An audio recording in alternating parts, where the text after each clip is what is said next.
Olá, estamos dando seguimento ao nosso estudo da Revista Espírita de Allan Kardec. Vocês que estão sempre nos acompanhando pelas redes sociais, pelo Facebook, pelo YouTube, é com alegria, muita alegria e muito aprendizado que a Revista Espírita tem propiciado para todos nós, sem dúvida. E hoje nós vamos seguir com a Revista Espírita de julho de 1859. Nesse mês são 7 artigos que compõem a Revista Espírita e, como vocês já se acostumaram, nós deixamos aqueles artigos que têm mais conteúdo doutrinário para o encerramento. Mas os 7 artigos são Sociedade Parisiense de Estudos Espíritas, é um discurso de Kardec, nós vamos abordar ao final. E aqui começa uma seção, um item novo da Revista Espírita, que é o segundo artigo, que se chama Boletim. São boletins da Sociedade Parisiense. Vocês lembram que em abril de 1858, o codificador e outros trabalhadores inauguram o primeiro centro espírita do mundo, a Sociedade Parisiense. E, a partir agora de julho de 59, Kardec vai começar a sucintamente descrever os boletins da Sociedade Parisiense, ou seja, resumir aquilo que acontecia durante as reuniões da sociedade. Dizer que é para poder, através da revista, esse conteúdo chegar àqueles que são membros, sócios da sociedade, que não residem em Paris. Mas nós vamos observar também que esses boletins da Sociedade Parisiense servirão e muito para ajudar aqueles que são dirigentes das casas espíritas, porque ali nós vamos ver um pouco a prudência, os critérios, as decisões de Kardec frente à direção da Sociedade Parisiense. Esse item, boletim, ele não vai ficar até o fim da Revista Espírita, até abril de 69. Kardec vai durar aproximadamente uns 2 anos e pouco, quase 3, que Kardec vai perceber que esses boletins vão tomar muito espaço da Revista Espírita e onde ele poderia tratar outras coisas que ele entendeu mais relevante para estar na Revista Espírita. Mas durante uns 2 anos aproximadamente, de 2 a 3 anos, nós vamos poder acompanhar um pouco desses boletins da Sociedade Parisiense. O primeiro agora em julho de 1859. E depois nós vamos ter aquelas famosas palestras familiares de além-túmulo, onde aprendemos bastante com as comunicações espirituais que Kardec faz constar da Revista Espírita. Vamos encerrar hoje a nossa abordagem. São 2 comunicações, mas 2 espíritos que morrem no mesmo contexto, numa guerra, numa batalha, a Batalha de Magenta, conforme nós veremos. Muito interessante. Depois nós temos o artigo Resposta à réplica do Abade Chesnel, no jornal Le Universo, porque lembram que em maio de 59, Kardec escreveu um artigo em oposição a um artigo do Abade, onde ele faz alguns apontamentos que não seriam corretos a respeito do Espiritismo, nós citamos, e o Abade fez uma réplica ao artigo de Kardec, e Kardec agora na Revista Espírita faz uma rápida observação a essa réplica do Abade, e sempre Kardec mantendo a elevação, a educação e a amorosidade sem atacar ou ferir ninguém. E aqui, basicamente, Kardec vai falar que o Espiritismo está dentro das leis da natureza.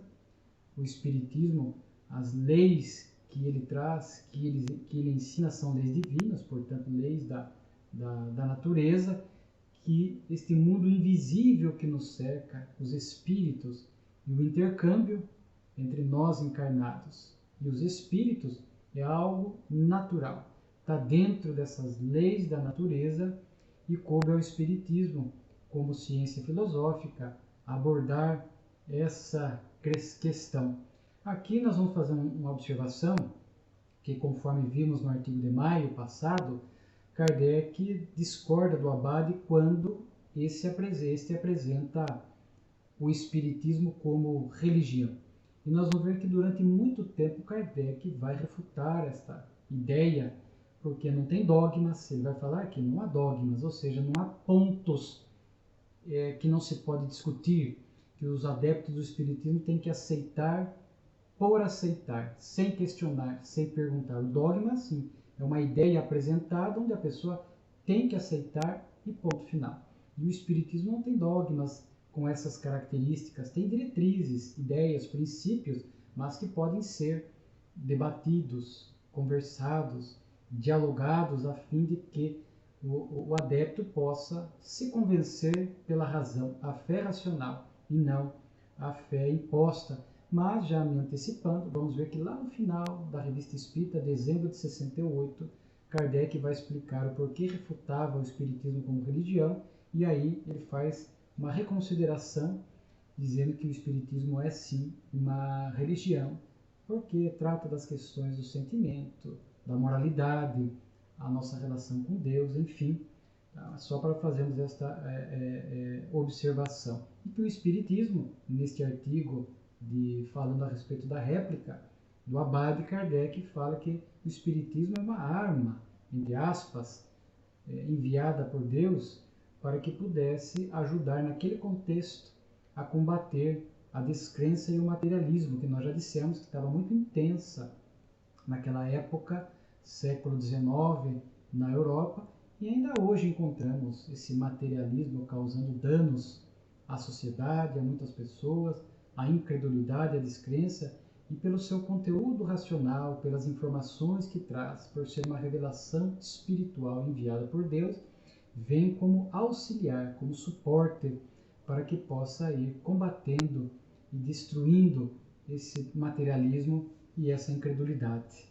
Kardec tem também mais um item da Revista Espírita chamado Variedades, onde Kardec vai citar um texto que foi publicado, que foi citado há 40 anos, da data da publicação na Revista Espírita aproximadamente, mencionando uma aparição espiritual. Muitos relatos de aparição espiritual anterior ao Espiritismo, porque o Espiritismo não criou os fenômenos espirituais que estão conosco desde que o homem caminha sobre o dorso da terra, aconteciam esses fenômenos espirituais. Coube ao Espiritismo explicar essas leis da natureza. Então Kardec algumas vezes fazia questão de fazer citação desses textos, desses fenômenos espirituais que aconteciam em datas anteriores ao Espiritismo, para demonstrar que não foi o Espiritismo que criou esses fenômenos, mas o Espiritismo explica de forma lúcida, racional, esses fenômenos. Então ele cita uma aparição a um Lorde. E por fim, o último texto da Revista Espírita é Kardec noticiando o lançamento de uma grande obra.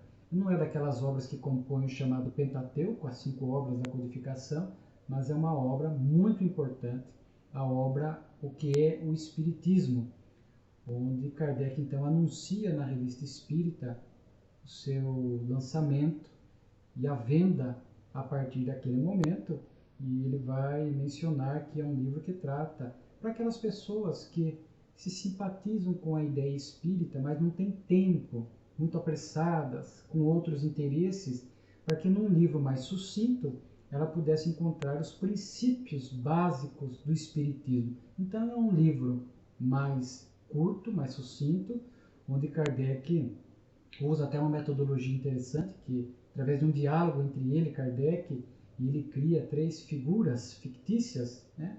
Um crítico, um cético e um padre, onde eles vão interpelando Allan Kardec a respeito de alguns pontos da doutrina, combatendo alguns pontos, questionando alguns pontos, e Kardec, então, dentro da lógica própria dele e da doutrina, vai respondendo essas questões como se fosse a dúvida do próprio leitor, do livro, e depois ele vai apresentar em outros 2 ou 3 capítulos esses pontos doutrinários importantes do Espiritismo. E aliás é nessa obra, que é o Espiritismo, na introdução, no preâmbulo, que Kardec vai fazer constar aquele grande conceito do Espiritismo como sendo uma ciência que estuda, né, a natureza, a origem, né, dos espíritos, o destino e a relação dos espíritos com o mundo corporal. Então é um conceito também muito utilizado que Kardec consta da introdução da obra. Mas nós gostaríamos de se aprofundar 2 itens da Revista Espírita do mês de julho. Um é a Sociedade Parisiense de Estudos Espíritas, que nós vamos ver é o primeiro discurso de Kardec que consta da Revista Espírita. Eu digo primeiro porque nós vamos encontrar outros, em torno de 14 a 15 discursos de Kardec ao longo da Revista Espírita. E os discursos de Kardec são algo extraordinário. O conteúdo dos discursos de Kardec são verdadeiros alertas e diretrizes para o movimento espírita. Nós vamos ver que esse primeiro discurso ele é um marco, porque por ser o primeiro na Revista Espírita e por trazer muitas orientações doutrinárias para aqueles que dirigem a casa espírita, o movimento espírita. Nós vamos ver que problemas já daquela época do movimento espírita inicial ainda existem até hoje no nosso movimento espírita. Kardec já fazia o diagnóstico naquela época, porque são problemas de natureza moral da criatura humana, portanto já existiam e ainda existem, e são verdadeiros desafios para dirigentes das casas espíritas, do movimento espírita. E Kardec não só fazia o diagnóstico, os apontamentos, como também apresentava soluções e ideias para que se pudesse contornar, superar esses obstáculos. Então, eu faço essa observação que os discursos de Kardec se constituem verdadeiras diretrizes, verdadeiras bases, conhecimentos indispensáveis para aqueles que atuam na direção, na parte administrativa, são dirigentes de grupo, dirigentes de casa espírita, dirigentes de federativa, porque vão trazer uma luz e um norte muito importante para essa questão da gestão do movimento espírita. Então é um marco. Kardec começa falando desses que antes da sociedade, conforme nós vimos, do surgimento da sociedade parisiense, ele comenta que eram reuniões íntimas em sua casa, saraus íntimos, onde algumas pessoas se reuniam para estudar o espiritismo. O trabalho cresceu, muitas pessoas apareceram interessadas e ele, portanto, resolveu constituir a sociedade. E a sociedade estava completando um discurso de 1 ano de atividade, 1 ano de funcionamento, aqui diz de encerramento do ano social, 58, 59, então 1 ano de funcionamento da sociedade parisiense. E é interessante até que vai constar do boletim que nós citamos, porque de início Kardec quer abdicar da presidência, dizendo que ele tem muitas tarefas a realizar ainda em prol do espiritismo. E veja que interessante, que ele estimaria em 10 anos o que ele ainda tinha que realizar pelo espiritismo, no seu papel de codificador. E vejamos que esse discurso é de 1 ano, do início de abril de 59. E Kardec vai desencarnar dia 31 de março de 69. Então vejamos que exatamente 10 anos. Então ele tinha plena lucidez daquilo que tinha que realizar e do tempo que ele precisaria. Por isso nós vamos ver sempre essa dedicação hercúlea de Kardec na tarefa da codificação. Então ele tinha plena noção. E ele vai embora tentar se abdicar, nós vamos ver no boletim que ele foi reeleito por unanimidade, situação essa de presidência que perdurou até a sua desencarnação. Então, tarefas que Kardec foi acumulando e realizando todas com seriedade, com afinco, e a característica dessas almas superiores. E Kardec vai falar nesse discurso algo muito interessante. Ele vai falar que a sociedade, portanto, referindo-se às casas espíritas, elas necessitam de uma direção metódica, né, e uniforme. Então vejamos que importante. Uma direção metódica. Nós ficamos a imaginar uma casa espírita que não tenha uma metodologia de trabalho, que a característica ali seja o improviso, a desorganização, a falta de um conteúdo padrão pré-determinado, o quanto isso dificultaria a casa espírita. Então imaginemos um local onde cada dirigente dá o seu toque pessoal, coloca o seu ponto de vista, coloca as suas ideias, e a casa espírita, nós temos vários dirigentes, várias atividades. Então imaginemos que sem um método, sem uma direção metódica, como ficaria vários grupos de estudo numa casa espírita, cada um seguindo a sua maneira. Claro que cada grupo tem às vezes a sua obra, tem as suas características próprias, não é isso, que um grupo tem que ser uma cópia do outro, mas para alinhar estes grupos, para que tenhamos qualidade e fidelidade, naturalmente que nós necessitamos de um método, né? Para que haja ordem, para que haja organização, para que haja diretriz, para que os dirigentes possam seguir essas diretrizes vitais, básicas do Espiritismo, para que a casa espírita possa cumprir fielmente com a sua tarefa. Daí o papel muito importante das federativas, as federativas estaduais, a federativa brasileira, sempre fazendo recomendações, oferecendo materiais doutrinários para que as casas espíritas possam seguir. Cada estado tem a sua federativa.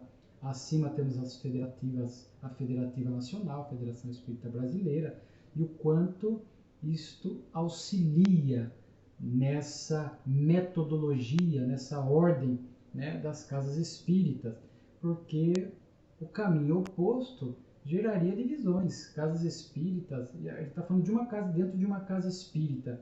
Agora a gente pega numa cidade 2, 3, 4 casas espíritas.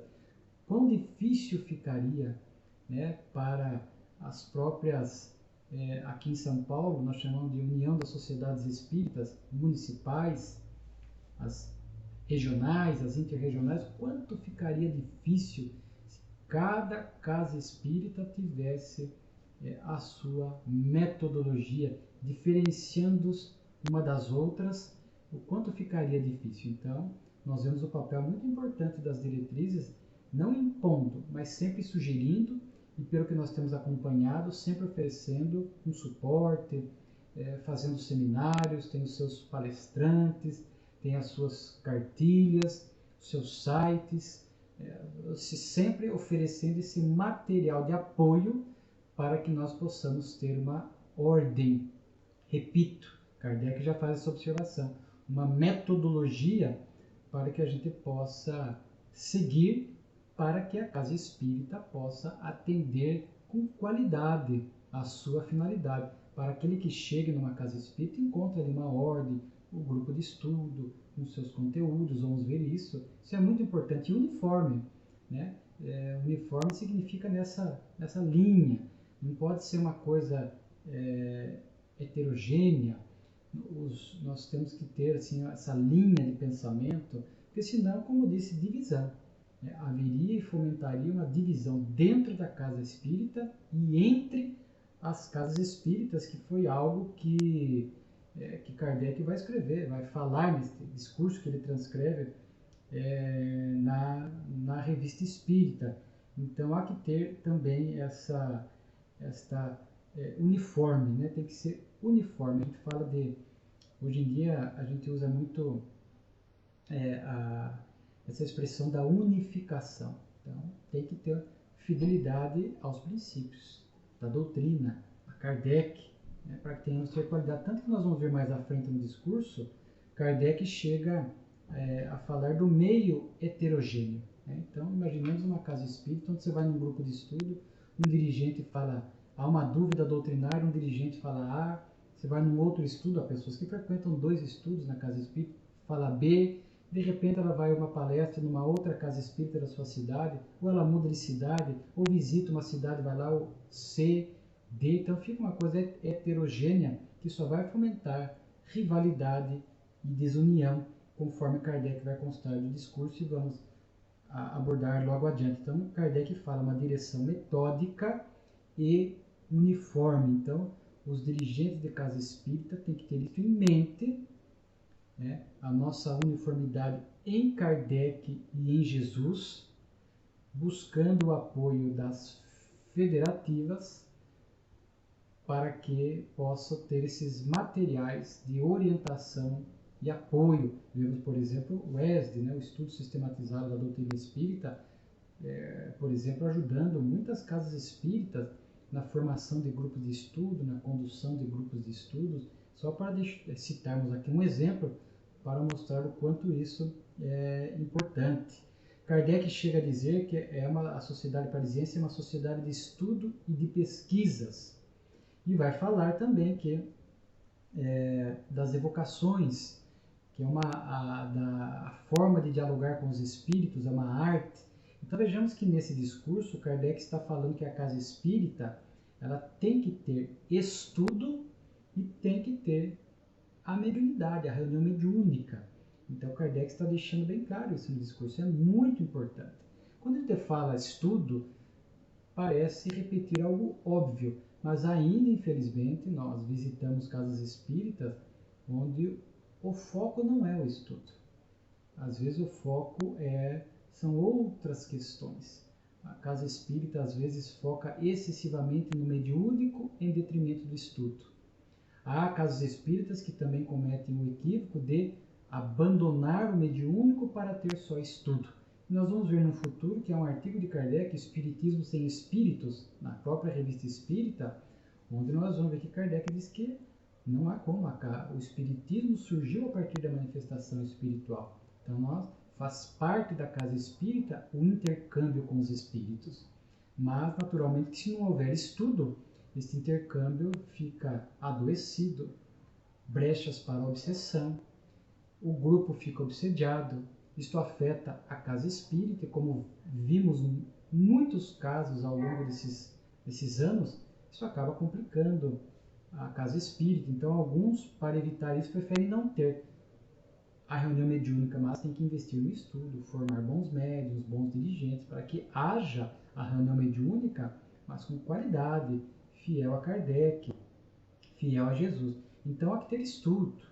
E aqui a casa espírita tem que focar principalmente as obras do Pentateuco de Kardec, as obras de Kardec, né? E sabemos que às vezes há casas espíritas que, com as suas características pequenas, não tem tanto dirigente, às vezes vai abrir 1, 2 estudos, então focar ali as obras básicas, né? Muitas focam o Livro dos Espíritos, o Evangelho segundo o Espiritismo, né? O Livro dos Médiuns. Então é importante ter este foco nas obras de Kardec, naturalmente que podem ser usadas as obras complementares, sérias da doutrina. Às vezes tem casas espíritas grandes, com muitos dirigentes, que conseguem montar grupos de estudo onde vão tratar de temas específicos, como, por exemplo, educação, evangelho, psicologia. Vão, por exemplo, buscar as obras de Joana de Anjos, mas a casa espírita oferece ao adepto o estudo das obras básicas. São as casas grandes que oferecem dezenas, uma dezena e meia de estudos. Há casas espíritas muito grandes, há outras menores, cada qual vai ser ajustando a sua realidade, mas tem que ter o estudo, né? E tem que ter o estudo das obras básicas de Kardec.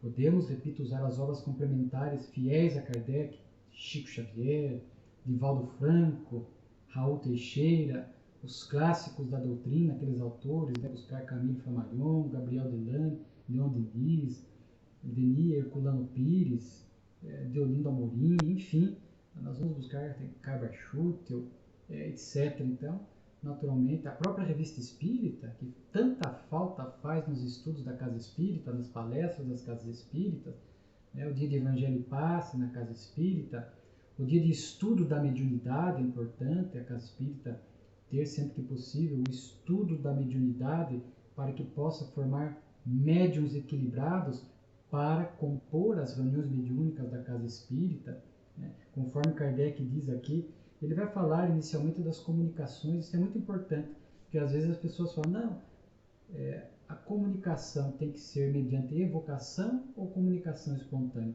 Kardec diz nesse discurso que ele não gosta de um sistema único, fechado, nem só evocação, nem só comunicação espontânea. Claro que naquela época Kardec usou muito a evocação na Sociedade Parisiense, porque ele estava compilando a doutrina espírita. Ele evocava os espíritos superiores. São Luís, por exemplo, muito evocado na Sociedade Parisiense, era o diretor espiritual da Sociedade Parisiense para esclarecer dúvidas doutrinárias. Então Kardec fazia essas evocações com critério, com qualidade. Nós vamos ver hoje que aqui as duas comunicações de hoje do palestra das mulheres foram espontâneas.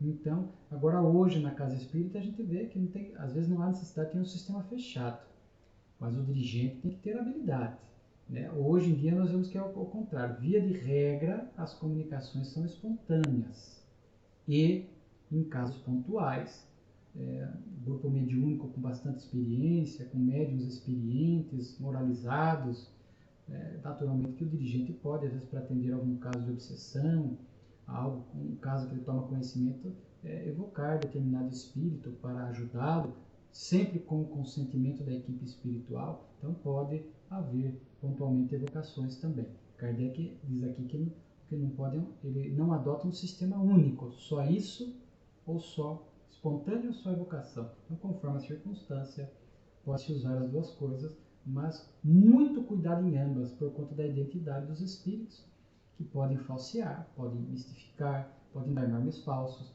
Daí a importância da experiência do dirigente e dos médiuns.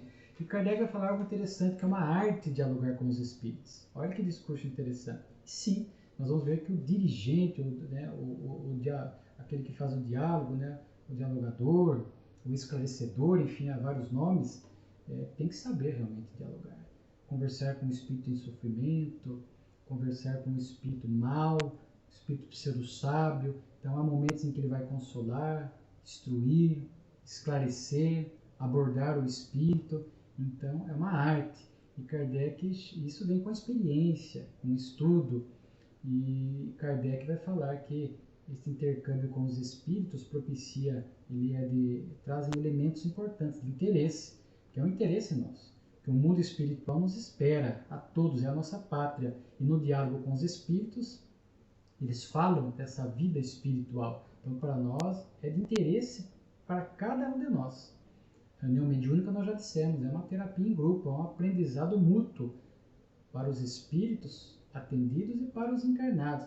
Kardec diz que é de moralidade, né, porque diz respeito à nossa sorte futura, porque ali nós aprendemos, tanto na narrativa dos espíritos inferiores quanto dos bons espíritos, já vimos isso.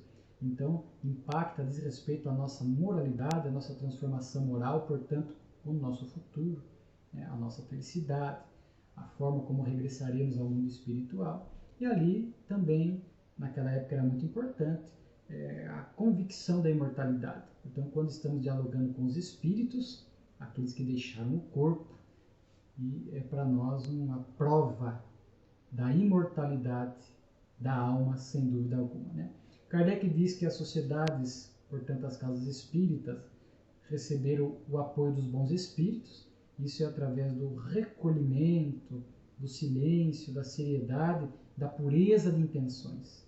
Então, como vimos, quando não tem método, não tem uniformidade, vira bagunça, vira desunião, e naturalmente que os bons espíritos terão muita dificuldade de inspirar os trabalhadores, os dirigentes, né, e há casas espíritas que viram uma total bagunça, que são comandadas pelos obsessores. A equipe espiritual é de espíritos inferiores, porque encontraram ali sintonia e acabam atuando nessas casas espíritas, que são muitas vezes lideradas por espíritos inferiores. Ah, mas os bons espíritos permitem? Eles estavam lá ajudando desde o começo, mas é questão do livre-arbítrio, as escolhas do dirigente. Chega um momento que o clima fica insustentável. Os espíritos bons ficam à distância, aguardando uma oportunidade de auxiliar. Mas chega momentos em que os encarnados, os dirigentes, criam uma sintonia tão intensa com esses espíritos inferiores, né, que os benfeitores respeitam esse livre-arbítrio e aguardam sempre uma oportunidade de ajudar e inspiram outros que chegam ali naquela casa,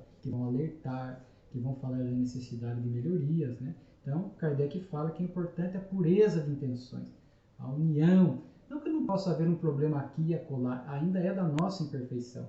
Caso espírita, sem nenhum problema, sem nenhum obstáculo, desafio, no mundo de provas e expiações, é raro, se não impossível. Mas os dirigentes estão ali afinados com as lúcidas lições de Kardec, inspirados pelo benfeitor para sanar esses problemas, para que, no geral, as coisas possam transcorrer de forma equilibrada. Né? Nós já falamos aqui, Kardec alerta para esse problema da desunião, que é uma brecha para que os obsessores atuem.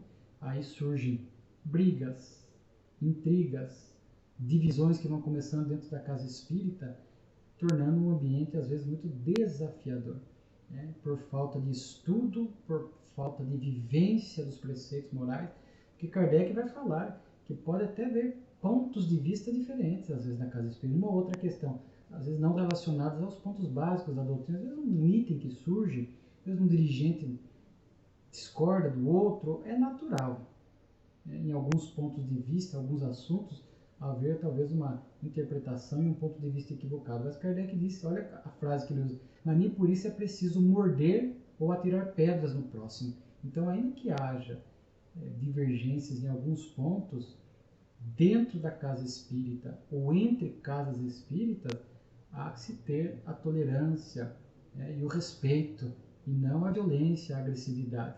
Né? Kardec chega a falar, olha só, parece que vejo quão atual é o alerta de Kardec, a rivalidade entre sociedades, entre casas espíritas que na cidade disputam, rivalizam-se, os dirigentes não têm amizade, isoladas. Isso eu já tive a oportunidade na tarefa de divulgação da doutrina ver muito isso.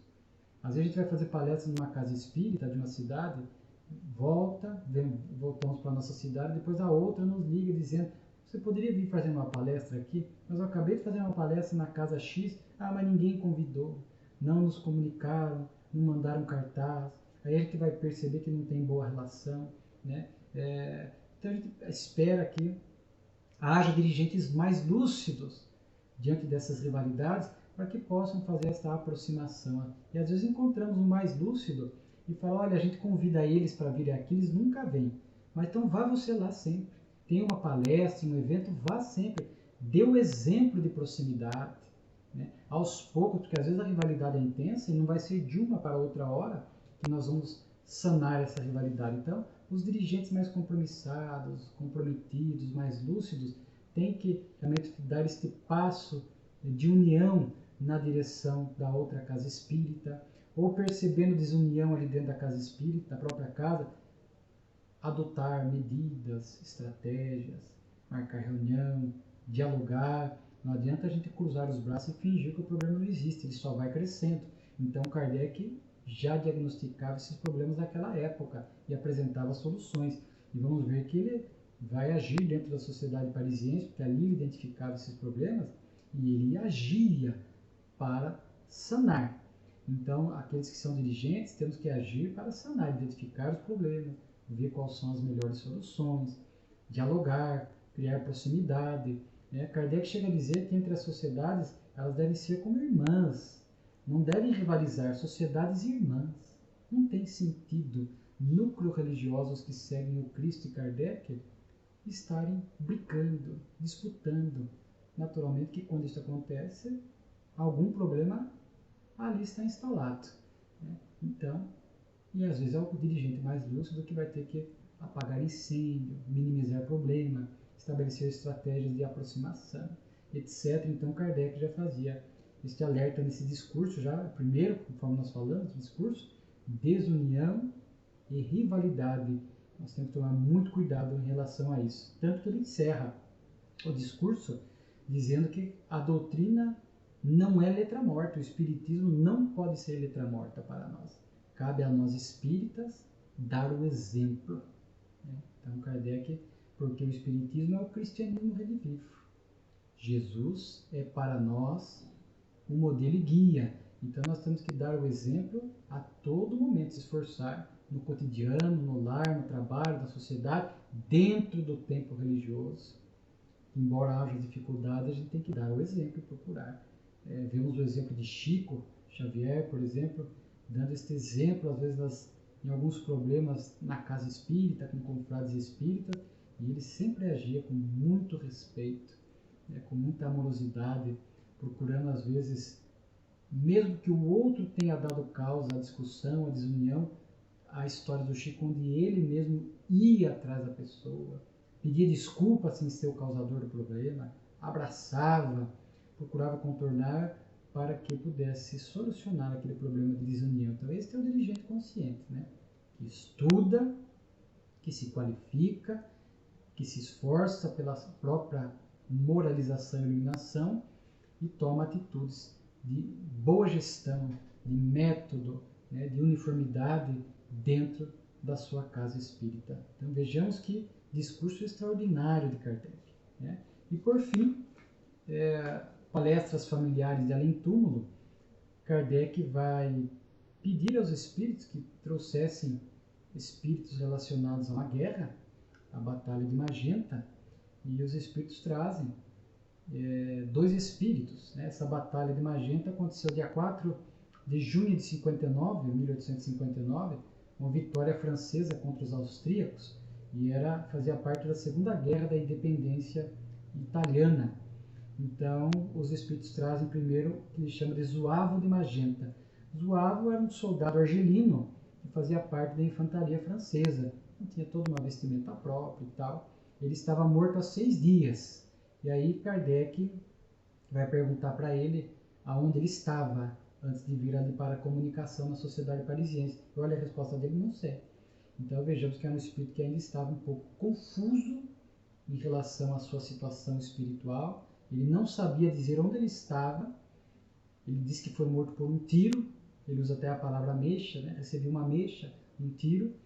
E ele vai narrar depois aqui algo muito interessante, que ele não percebeu a morte. Ele toma o tiro e segue como se estivesse vivo naquele ambiente da batalha. E Kardec pergunta se outros espíritos agiam assim. Ele diz que sim. Então vejamos como é curioso o ambiente espiritual de uma guerra. Morrem alguns, não percebem e continuam como se estivessem na guerra. E ele diz que continua algum tempo, como se, com as criações fluídicas inconscientes, cria arma, acha que está atirando no outro, continua escondido nas trincheiras, enfim, e continua naquele ambiente de batalha no mundo espiritual, até que cedo ou tarde ele perceba a sua situação de desencarnado. Ele diz que notou de diferente uma leveza, que já não estava mais vinculado ao corpo grosseiro. Ele sentia uma espécie de uma leveza, mas não percebeu. Kardec faz uma observação que as mortes violentas muitas vezes geram para alguns este estado. Então a pessoa abruptamente é projetada para o mundo espiritual, ocorre a desencarnação e ela nem se dá conta. Há um filme clássico, Ghost, que aliás acho que está completando 30 anos, e onde o personagem ali central, Patrick Swayze, ele é assaltado, toma um tiro, uma morte violenta, e ele sai correndo atrás do bandido em espírito. Não havia percebido que o corpo estava no chão. Então, isso acaba acontecendo em mortes violentas. Então, e esse espírito chega a falar algo interessante. Ele chega a dizer que são 2 evocações, 2 comunicações, perdão. Ele diz que há espíritos interessados na batalha, que ficam atuando ali de um lado, do outro, conforme os seus interesses.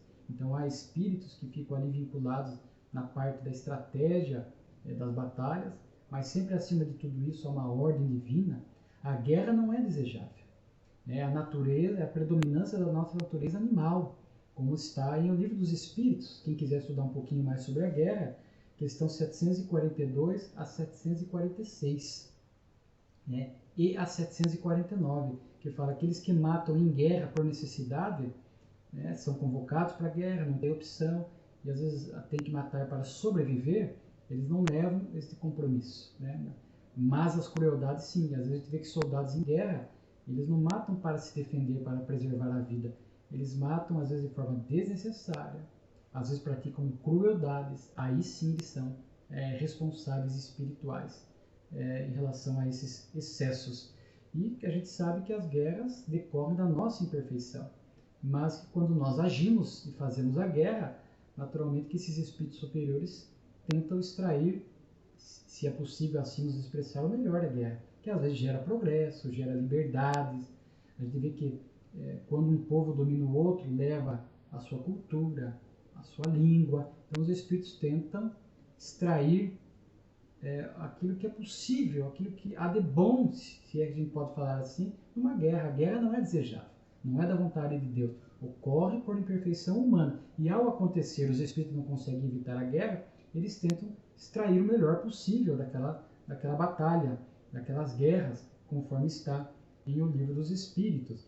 Este espírito, perguntado se ele iria voltar ao ambiente da guerra, ele disse que ainda não, que não sabia o que iria fazer, que era um espírito ainda inferior, e ele disse que ainda tinha saudade de uma mãe, que estava muito doente, que orava por ele, talvez ele fosse lá ficar com a mãe. Aqui é um assunto interessante, né? O desapego afetivo. Às vezes nós desencarnamos, chegamos no mundo espiritual, queremos voltar e ficar junto dos nossos familiares. Minha mãe doente, minha esposa, meu filho. E muitos espíritos durante algum tempo ficam esse apego afetivo, aprisionado ao lar, aos familiares, sem perceber, muitas vezes prejudicando. Então é importante não só o desapego material, mas nós temos treinando o desapego afetivo, que não significa indiferença. Significa amar aquele familiar, mas saber que eles não são posse nossa. São filhos de Deus como nós. Na atual reencarnação convivemos num núcleo familiar para que um possa ajudar o outro, para progredirmos juntos, mas não é propriedade nossa. Com a desencarnação nós temos que fazer esta libertação afetiva, embora no mundo espiritual a gente possa vir visitar, estando bem nós podemos ajudar, não é que vai haver desapego no sentido de abandono de indiferença, não, mas é um amor sem posse, com responsabilidade, um amor que efetivamente ajuda e não atrapalha. A respeito da vestimenta, Kardec pergunta, e a sua vestimenta de soldado, de zouavo? Né? Ele fala, acho que temos alfaiates para isso. Então ele ainda não tinha noção. O espírito quando desencarna e ele está com a vestimenta, é uma criação fluídica inconsciente. Alguns já mais adaptados ao mundo espiritual fazem criações fluídicas conscientes, através da mente, da vontade. E esses, como os zouavo aqui, são criações inconscientes. Então ele fala da vestimenta, fala de uma vida anterior que ele só lembrava de uma, porque achar que morreu e lembra de tudo não é assim que acontece, há que se ter maturidade, equilíbrio. Kardec pergunta se ele viu o corpo dele depois no campo de batalha, ao perceber que estava desencarnado, ele disse que sim, que viu, sentiu assim uma sensação estranha, uma tristeza, né? Porque ainda é um espírito, repetimos ali, inferior. Né? Para nós, espera-se ao ver o corpo, né, já ciente da própria desencarnação, um sentimento de gratidão, aquele, como dizia São Francisco, ao jumentinho que nos permitiu estar no cenário físico, crescendo e progredindo. E para encerrar, comparando com a segunda comunicação, que era um oficial superior da mesma batalha, que morreu ali também, naquele mesmo contexto, só que ele já apresentava ideias lúcidas. Né? Olha só, morreram na mesma circunstância, mas a evolução espiritual de cada um, diferente, produz situações diferentes, uma chegada, um despertar diferente, porque esse oficial, uma comunicação mais curta, mas ele já tinha ideias mais lúcidas, entendia a sua situação no mundo espiritual, tanto que ele diz assim, eu me reconheci rapidamente no mundo espiritual porque eu tinha noções do espiritismo. Então o conhecimento espírita ajuda, mas a questão 165 do Livro dos Espíritos, né? O conhecimento espírita ajuda, mas o que predomina, prepondera é as virtudes, o bem, o amor. Então não adianta só conhecer o espiritismo e não ter praticado o bem, que vai despertar em situações complicadas no mundo espiritual. Pode até perceber que desencarnou, mas vai estar em uma situação desafiadora no mundo espiritual. E às vezes há pessoas que praticaram tanto bem e às vezes têm nenhuma noção da doutrina, mas as pessoas, pelo bem que praticaram, recebem ajudas por mérito e não passam por situações difíceis do mundo espiritual. Por isso que o amor prepondera. O ideal é unir esse conhecimento da vida espiritual e a prática do bem para que a gente possa ter um excelente despertar, não é? Do lado de lá. Então é interessante quando a gente compara essas duas comunicações para ver essas diferenças evolutivas, intelectuais e morais entre o Zuavo de Magenta e o superior de Magenta. Então fica bem interessante analisarmos essas duas comunicações. Então essas eram as lições que nós gostaríamos de deixar, né? E vemos aqui o quão grandiosa foi esses estudos da Revista Espírita de julho de 1859. Esperamos vocês no nosso segmento no estudo da Revista Espírita. Fiquemos em paz.